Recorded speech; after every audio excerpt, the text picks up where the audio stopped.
I'm Daniel. This is Steve. We invent top-notch cocktails for some of the best bars and restaurants in America. When it comes to making drinks, food is our inspiration. And behind every cocktail we make is an adventure. Today is all about comfort food. Ribs, cornbread, collard greens, fried chicken. We're heading to LA's best comfort food destinations. The Serving Spoon for old school soul food, and Post and Beam for a new school twist on classic American comfort food. And we'll create 2 comfort cocktails that will make your soul feel good. The Serving Spoon is an old school soul food restaurant in Englewood. JC and Angela are just sweethearts. Nice to meet you. How's it going, JC? It's part of the comfort food experience is having a host like that that makes you feel comfortable in their house. They say it's love at first bite here. Let's go ahead and find out what we do and how we do it, if that's okay with you guys. I love that. All right? We walk in the kitchen, there's chicken wings ready to drop in the fryer. There's a whole catfish ready to go in the fryer. We're gonna dredge it in the flour. Is there seasoning in that flour? I cannot tell you what it's seasoned with. Secret, secret, secret. Candied yams, Fried everything. waffles. It's like, that's how I want to start my morning. That's the breakfast I want to start with.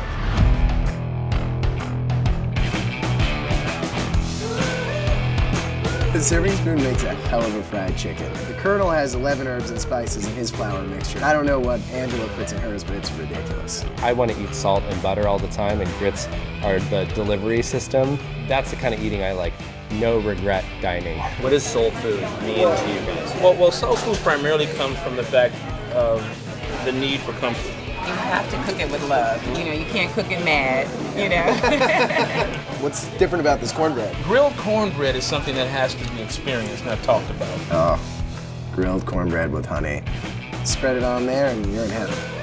Of all the flavors we had, just like seeing those things on the table was where the first inspiration for my drink came. You know, a lot of whiskey is made from corn. Okay, right. Primary ingredient. Yeah. My comfort cocktail is a beer and a shot. That makes me very comfortable. Boilermaker.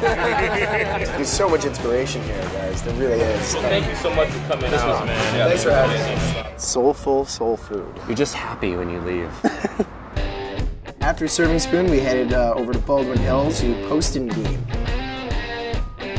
Daniel, how you doing, man? Brad is a real nightlife visionary in LA and New York. He's just like the flyest guy that you ever meet. We're gonna go in the back and see Govind. He's heard you went to the Serving Spoon, so we know he's got to step up his game. How you doing, Daniel, Steve? See you. How are you? Govind is an ultra famous chef. Been on a million TV shows. Oprah's called him her favorite chef. Yeah. Go cook some food. Let's not waste any time, yeah? Absolutely. Post and Beam and Govind's cuisine are just a modern interpretation of comfort food.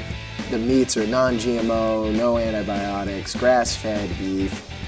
They had been working on these ribs for I don't know how many days, slathered those up with white barbecue sauce. That's delicious. It was really inspiring to see Govind's passion behind his ingredients. Half the patio is this beautiful herb and vegetable and fruit garden.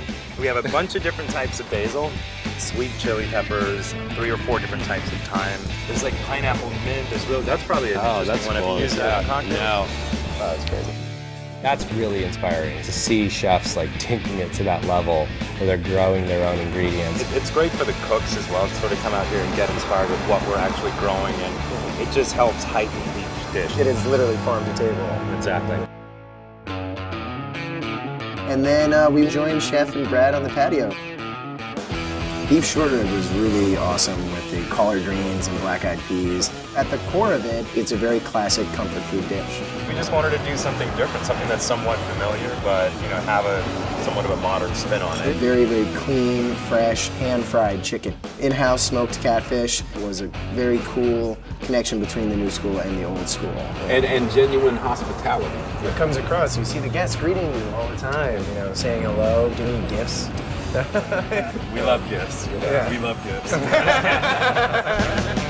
Well, we really appreciate you guys coming out. It's been great fun, and we look forward to seeing what you come up with. Yeah, this is a tough one. There were so many different flavors, so many different dishes. And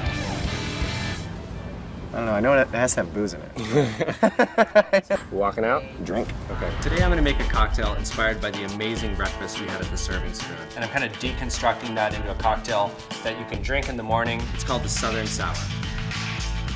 first ingredient we're going to use is honey syrup. And we're going to use 3/4 of an ounce. I'm going to do 1/2 ounce of orange juice. 1/2 ounce of lemon juice. The base spirit for the cocktail is white corn whiskey, inspired by the great cornbread we had in the morning. I'm going to add 2 ounces of that to the cocktail. 1 egg white. I'm just going to break that in half, add the egg whites in the shaker. So now I'm going to add the 2 shakers together, and I'm going to do what's called a dry shake. That's no ice. I'm going to immediately add ice to this. Next, we're going to do the wet shake. Using a sour glass, a few more ice cubes. We're going to strain the cocktail. The last part here is the key, the kind of foam that goes on the top. We're going to build on top of this with bitters in just a second. Then I'm going to add a little bit of soda water to the top to give it a little more fizz and build a little body. Lastly, I'm going to add 5 or 6 drops of maple bitters on the top. And there you have it, Southern Sour. Today I'll be making GOVIND'S Garden, which is inspired by our lunch at Post and Bean restaurant and Chef Govind's wonderful garden. I love the mint that was in his garden, kind of brings some nice fruitiness. 2 ounces of fresh pineapple juice, 3/4 ounce of fresh lime. We also use 3/4 of an ounce of Lillet, which is a French fortified wine. We then lightly muddle our mint. And then 1.5 ounces of London dry gin. This cocktail is shaken because it has citrus in it.